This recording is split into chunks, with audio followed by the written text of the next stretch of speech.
మన అనుమానాల్లో మనం తెచ్చుకున్నట్లయితే ఇబ్బంది ఉండదు. కాకపోతే సార్ ఇప్పుడు మాల్యా లాంటి వాళ్ళని, నీరవ్ మోదీ లాంటి వాళ్ళు, మెహుల్ చోస్కి వాళ్ళని కోట్లాది రూపాయలని వాళ్ళకి రైట్ ఆఫ్ చేసేసి వాళ్ళు ఎక్కడున్నారో తెలీదు, తెలిసినప్పటికి కూడా వాళ్ళని తీసుకువచ్చే ప్రయత్నాలు ఇవన్నీ జరగనప్పుడు వీళ్ళు పాపం అమాయకంగానో లేకుంటే ఇంకెవరి మాటలో నమ్మి వెళ్ళిపోయిన తర్వాత వీళ్ళని అంత అమానవీయంగా తీసుకురావాలనేది ఇక్కడ డ్యూయల్ రోల్ ఉందా సార్? రెండుకి తేడా మనం చాలా ఎమోషనల్గా చేస్తున్నాం. నీరవ్ మోదీ కానీ మాల్యా కానీ క్రమక్రమంగా తిరిగి వస్తున్నారు ఇండియాకి. వాళ్ళు ఆ దేశంలో ఎవరే దేశంలో ఉన్నా ప్రజాస్వామ్య దేశాల్లో రాజ్యాంగం కింద వాళ్ళ హక్కులు స్వేచ్ఛలు ఉన్నాయి, ప్రాథమిక హక్కులు స్వేచ్ఛలు ఉన్నాయి. దాని ప్రకారం డ్యూ ప్రాసెస్, కోర్టులకు వెళ్ళటం, ఎక్స్ట్రడిషన్ కోసం మనం కోరితే ఈ కారణంగా మమ్మల్ని పంపించదని వాళ్ళు కోరటం, చివరికి కోర్టు తీర్పు అవటం, అంతా కూడా వాళ్ళు డబ్బులు ఉన్నాయి కాబట్టి మంచి లాయర్లు పెట్టుకుంటారు, కోర్టులకు వెళ్తారు. అంతేగాని మనం తీసుకోవడం మన చేతుల్లో లేదు. మనం ఎవరం కూడా నీరవ్ మోదీనో మాల్యానో మరొకరినో తీసుకురావద్దని మనం అనుకోవటం కాదు. ఆ దేశంలో పోయి దాడి చేసి వాళ్ళని తీసుకొచ్చే శక్తి లేదు, అధికారం లేదు మనకి. వాళ్ళు మనకు పంపించడానికి సిద్ధపడాలి. దానికి ఒక ప్రాసెస్ ఉన్నది. ప్రపంచంలో ఎంత కుబేరుడైతే అంత ప్రాసెస్ ఆలస్యం అవుతుంది. కోర్టులో అంత గట్టి లాయర్లను పెడతారు, అంతగా వాయిదా వేస్తూ పోతుంటారు. అంతే తప్ప ఇక్కడ వీళ్ళని మనం తీసుకురావటంలా.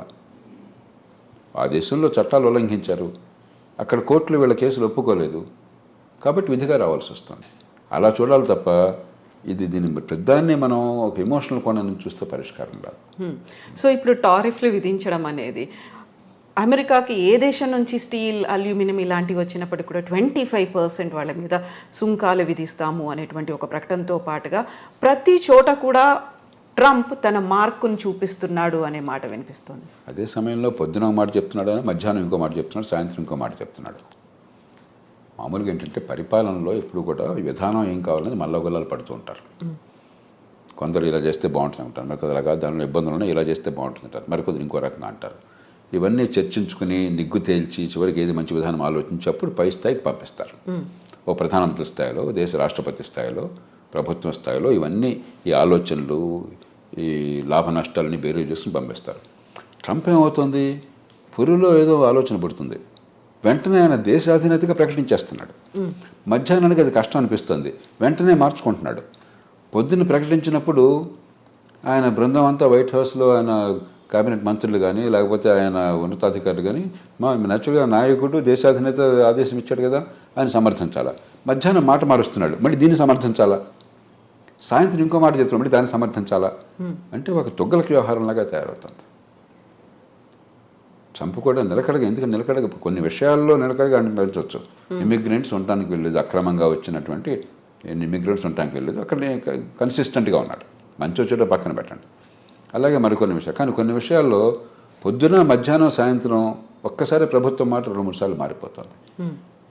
అది ఏ దేశానికి మంచిది కాదు. విధానాలు లోతుగా ఆలోచించాలి, తొందరపడి నిర్ణయాలు చేయకూడదు, అన్ని రకాలుగా పూర్వాపరాలు పరిశీలించాలి.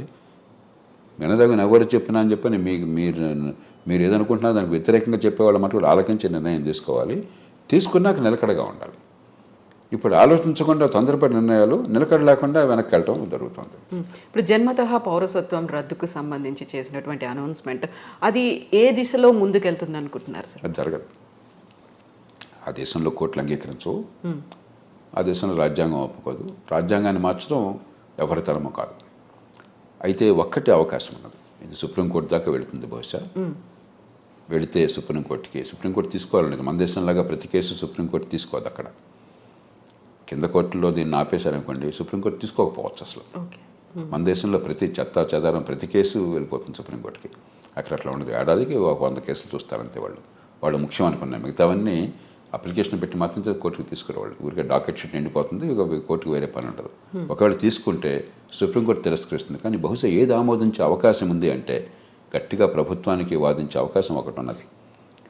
అక్రమంగా తల్లిదండ్రులు కనుక దేశానికి చొరబడ్డట్టయితే,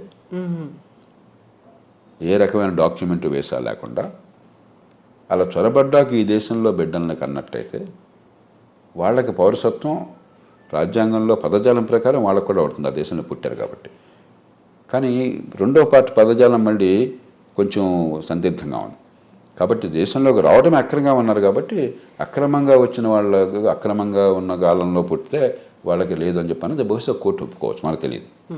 కాబట్టి భారతీయులకి ఇప్పుడు ఈ రకంగా అక్రమంగా వెళ్ళిన వాళ్ళకి ఇబ్బంది అవుతుంది, కానీ 195 మంది భారతీయులు ఈ దేశం నుంచి అమెరికా పోయేది చదువుకున్న వాళ్ళు, నైపుణ్యం ఉన్నవాళ్ళు, ఆ దేశంలోనే ఉన్నత విద్యను పొందిన వాళ్ళు చాలామంది, నైపుణ్యం వల్ల చాలా పూర్తిగా పద్ధతి ప్రకారం వీసా పొందిన వాళ్ళు. వాళ్ళకి ఎలాంటి ఇబ్బంది ఉండదు. మన ఊరికి అనవసరంగా కంగారు పడిపోయేది కంపెనీపోతే అనుకోవడం తప్ప నాకు 100కి వాళ్ళు ఏమాత్రం అనుమానం లేదు. కానీ అక్రమంగా చొరబడిన తల్లిదండ్రులకు పుట్టిన సంతానమైనట్లయితే సుప్రీంకోర్టు బహుశా వేరే స్టాండ్ తీసుకోవచ్చు. సార్ మీరు ఇప్పుడు 95% ప్రాపర్ మెథడ్లో వెళుతున్నారు అనుకున్నప్పుడు మిగతా 5%ని విమానాల్లో ఆ దేశాలకు పంపిస్తుంది. మన భారతదేశం వాళ్ళని ఎలా ట్రీట్ చేయాలి, ఏం చేయాలంటారు? అవగాహన కల్పించాలా? మళ్ళీ అవకాశం ఇప్పుడు ఈ దేశంలో 145 కోట్ల జనాభా ఉంది. 54 కోట్ల మంది పనిచేసేవాళ్ళు ఉన్నారు. దానిలో అత్యధికులు అసంఘటిత రంగం, రెక్కాడితే డొక్కాడిన వాళ్ళు, రేపు పొద్దున భోజనం ఎక్కడ దొరుకుతుంది తెలియని వాళ్ళు. కాబట్టి మన దేశంలో వాళ్ళేదో అక్రమ ఖర్చు పెట్టి అమెరికా వెళ్ళారు కాబట్టి వాళ్ళని ప్రత్యేకంగా నెత్తినెక్కించుకోవడం సాధ్యం కాదు. అందరి పౌరులతో సమానం. ఈ దేశంలో అందరికీ ప్రయత్నాలు చేయగలుగుతాం, మనకున్న వనరులతో, మనకున్న పరిస్థితుల్లో, మనకున్న అవకాశాలతో ఆ ప్రయత్నాలు వాళ్ళకి చేస్తాం తప్పితే వీళ్ళని ప్రత్యేకంగా నెత్తిన పెట్టుకోవడం నేను చెప్పిన మాటకు రుచించకపోవచ్చు. ఎందుకంటే మన దేశంలో 2 రోజులు కొంచెం ప్రచారంలోకి వస్తే అది ప్రపంచంలో మోస్ట్ ఇంపార్టెంట్ ఇష్యూ. అంటే భారతదేశంలో ఈ కోట్ల మంది భవిష్యత్తు అక్కర్లేదా మనకి? కాబట్టి ఖచ్చితంగా ఈ దేశంలో ఉన్న మేరకు ఆ పరిస్థితులను బట్టి అవకాశాలు ఉంటాయి. అక్కడి నుంచి వచ్చేవాళ్ళు మరి ఇంకోటి గమనించండి, అత్యధికులు లక్షలాది రూపాయలు ఖర్చు పెట్టి వెళ్ళిన వాళ్ళు. కాబట్టి వాళ్ళు కొంత సొంతంగా బతకగల వాళ్ళు, బతకలేని వాళ్ళు కాదు. అందులో మనం చర్చ చేసినప్పుడు కూడా పత్రికల్లో కానీ టీవీల్లో కానీ ఇదేది మిడిల్ ఈస్ట్ అనుకోండి, అక్కడికి వెళ్ళిన వాళ్ళు అత్యధికులు, కొందరు బాగా నైపుణ్యం ఉన్నవాళ్ళే, మిగతా వాళ్ళు పాపం కాయ కష్టం చేయడం కోసం వెళ్ళిన వాళ్ళు. అది ఇది ఒకటి కాదు. అంచేత మనం ఖచ్చితంగా సానుభూతి చూపెట్టాలి. అంతేగాని మిగతా అన్ని వదిలేసి వీళ్ళ కోసం ప్రత్యేకంగా ప్రభుత్వాలు చేయమంటే మిగతా ప్రజలంతా ఏంటి? ఈ దేశంలో ఒక భేద దేశం, కోట్ల మంది అసంఘటితంగా ఉన్నారు. 185-90 మంది నెల జీతం లేనటువంటి కష్టపడి పనిచేస్తున్న వాళ్ళు, రెక్కాడి దగ్గర డొక్కాడిన వాళ్ళు. అందరి సంగతి పట్టించుకోవాలి ప్రభుత్వం. అందరితో పాటు తప్ప అందరికంటే ఎక్కువగా నెత్తిన పెట్టుకోవడం సాధ్యమూ కాదు, అవసరమూ లేదు. సో ఇప్పుడు మోదీ విజిట్ అనేది ఉంది సార్, రెండోసారి రాష్ట్రపతి అయిన తర్వాత వెరీ ఫస్ట్ టైం మీట్ అనేది ఉంది. ఏం జరుగుతుంది సార్? ఏమేమి ఎక్స్పెక్ట్ చేయొచ్చు మనం? ఇప్పుడు 3 విషయాలు. ఒకటి, ఇవన్నీ పక్కన పెడితే పార్టీ ఏదన్నా ఒకటి అమెరికాలో భారత్కి అమెరికాకి చాలా విషయాల్లో ఏకాభిప్రాయం ఉన్నది, ఉమ్మడి ప్రయోజనాలు ఉన్నాయి. అందుకనే వ్యూహాత్మకమైన ఒప్పందం, స్ట్రాటజిక్ అలయన్స్ అంటున్నాం. ఎందుకంటే చైనా పెద్ద భూతంలా కనిపిస్తుంది, వాళ్ళకి భూతం, మనకి భూతం, వివిధ కారణాల వల్ల. ఆ నేపథ్యంలో దాన్ని మరింత సంఘటితం చేయడం, బలోపేతం చేయడం. రెండోది, ఇవన్నీ ఒక రకంగా చిన్న చిన్న సమస్యలు, పెద్ద సమస్యలు కాదు. మనకేదో పేపర్లో హెడ్లైన్ వచ్చింది కాబట్టి అనిపిస్తుంది, కానీ ఒక 10,000 మంది 20,000 మంది అక్రమంగా చొరపడిన వాళ్ళని తిరిగి పంపించడం అనేది లార్జర్ కాంటెక్స్ట్లో చాలా చిన్న సమస్య. అమెరికాలో బహుశా 50 లక్షల మంది భారతీయులు ఉన్నారు. 10,000 మంది 15,000 మంది లెక్క ఏంటి అసలు? వాళ్ళంతా అధికారికంగా చట్టబద్ధంగా వీసాలతో వెళ్ళిన వాళ్ళు. కానీ ఇలాంటి చిన్న చిన్న ఉంటాయి. ఇవన్నీ కూడా పరిష్కారం ఉభయతారకంగా కొంత ప్రయత్నం చేయడం. కానీ కీలకమైనది ఏంటంటే వాణిజ్యం, అంతర్జాతీయ వాణిజ్యం. భారతదేశానికి అమెరికాతో మిగులు ఉన్నది, కానీ పెద్ద మిగులు లేదు. పెద్ద మిగులు ఉన్నది అమెరికాకి కెనడాతో ఉన్నది, అంతకంటే ఎక్కువ మెక్సికోతో ఉన్నది, చైనాతో, మెక్సికోతో, కెనడాతో ఉన్నది. వియట్నాంతో దాదాపు $62 బిలియన్ మిగులు ఉన్నది. చిన్న దేశం, గోచిపాత దేశం.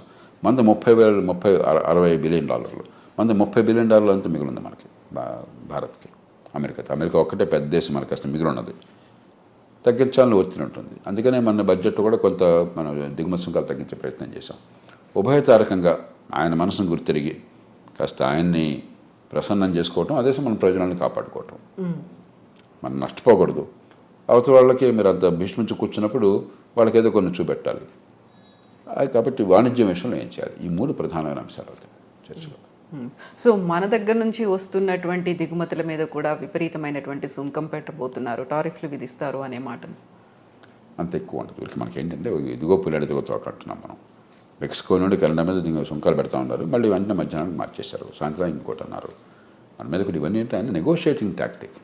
ఒక ప్రభుత్వాధినేత నెగోషియేటింగ్ టాక్టిక్స్, మనకి సంప్రదింపుల్లో మాట్లాడేటువంటి వాటిని అనాలోచితంగానో లేకపోతే తాత్కాలికంగానో విధానంగా అంత ఆర్భాటం చేసి ప్రకటించకూడదు. ట్రంప్ స్టైల్ అది, ఆయన తీరే అది. మనం ఏం చేస్తాం, ఆయన తీరుని మార్చలేం కదా.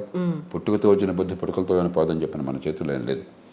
అంచేత మన మీద కొంత ఒత్తిడి మన మీద ఉంటుంది, కానీ భయంకరంగా ఏముండదు. మనం కూడా కొంచెం ఉభయతారకంగా వ్యవహరించినట్టయితే, మన ప్రయోజనాన్ని కాపాడుకుంటూ ఒడుకు వ్యవహరించినట్టయితే మనకి పెద్దగా నష్టం ఉండదు.